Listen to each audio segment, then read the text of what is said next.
এটা হলো আমার কুড়িগ্রামের সেই ভাইরাল জায়গা। তোমরা কম বেশি সবাই এই জায়গাটার সাথে পরিচিত। এই জায়গাটা একসময় পরিচিত না পাইলেও এলা কিন্তু অনেক কন্টেন্ট ক্রিয়েটরদের মাধ্যমে এই জায়গাটি অনেক বেশি পরিচিত পাইছে। তোমরা কোন দেখি এটা কোন জায়গা? জানেন অবশ্যই এখানে কমেন্টস করে রাখি যাবেন। তারপর মুই এলা কম যে এখানে কোন জায়গা। দেখি কাই কাই তোমরা কবার পান। এখানা কিন্তু আমার হলো কুড়িগ্রামের জিয়া পুকুর। এক সময় এখানার নাম ছিল টুপামারির দিঘি, এখন আবার হয়েছে এটা জিয়া পুকুর। কয়দিন আগে এই যে এই ঘোড়াগুলো এগুলো চলছিল একটা মেশিনের সাহায্যে দেখি আসনু, এবার আবার যায় দেখি এগুলো চলে না। যেহেতু আমার কুড়িগ্রামত বাণিজ্য মেলা হবানছে, শুক্রবারের দিন আমরা আছি এই বাণিজ্য মেলা দেখার জন্য। কারণ আমি বাইরে থাকি, বাইরে থেকে বাড়িতে গেছি, যা করে একটু বাণিজ্য মেলা দেখে আসি। বাচ্চারা অনেক কান্নাকাটি করতেছে যাবে, আমারও অনেক ইচ্ছা হলো বাবারে যাবো। ধল্লা ব্রিজের সঙ্গে হয়েছে, এমনিতেই শুক্রবার ধল্লার পারো যে ভিড় হয়, ও মাইমরাবির মেলা নাগাইছে এই ধল্লার পারো, আরো ভিড় আর ভিড়, সেই রকম ভিড়। শুক্রবার মানেই তো একটু অন্যরকম একটা দিন, এই দিনে এমনি মানুষ বাইরে বেড়াতে যায়, অনেক বেশি ভিড়।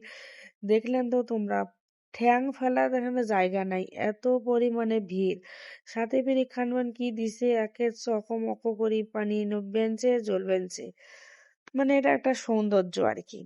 কুড়িগ্রামের ভাষায় কথা বলতেছি, কেউ আবার কিছু মনে করে না। অনেকদিন পর কুড়িগ্রামের ভাষায় কথা বলতেছি। ওই যে টুপে মারির দিঘি মুই একদম পদ্ম কিনে নিছিনু, ওই পদ্মগুলা ধরি কুড়িগ্রাম পর্যন্ত আসছো। আসি এখন মোর হাজবেন্ড কমাইছে এখনো ফুল কেন ফেলে দে হয়ে গেছে। যে ফুল 5 টাকা 10 টাকা দিয়ে কিনছিস ওটা হয়ে গেছে, ফুলের টাকা উসুল হয়েছে, এখন ফেলাই দে। এখন ফুল কেন ফেলাই দিনু। এই নৌকা দেখছেন কি অবস্থা, নৌকা দেখি চিল্লা চিল্লি একটা মহিলা কমাচ্ছে, ভাই মোক নামে দে, ভাই নামে দে। মুই নগদ এটা মুতি ফেলাম, তাড়াতাড়ি নামে দে। এত পরিমাণে হাসি পাইছিল কি আর কব। তারপর যেহেতু মুই মহিলা মানুষ, বিবাহিত জীবন পার করবেন, মতো সংসার জীবনের প্রতি একটু বেশি টান, তাই মুই সংসারের জিনিসগুলাই দেখতে গেছো।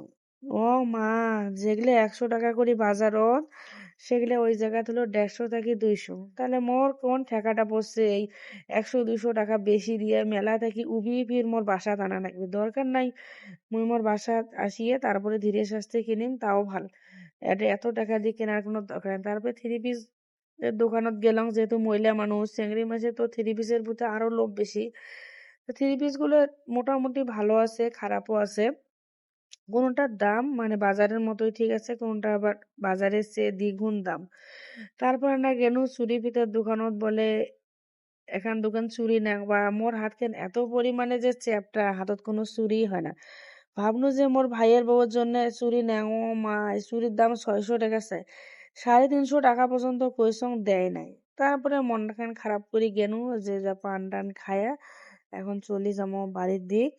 এই চাচাটা বলে ফির খুলনায় থেকে আসছে এই মেলাতে। এই চাচা জানে না কুড়িগ্রামের মানুষ গুইয়া খোর, তা আমরা গুইয়া পাইলে দুনিয়ার সবকিছুই ছাড়ি দিতে রাজি আছে। আর দে অল্প না গুইয়া, তা আমার হাজবেন্ড কয় এখানে দে হয়, তোমরা না বেশি করে দাও, আমরা কুড়িগ্রামের মানুষ বেশি করে গুইয়া খাই।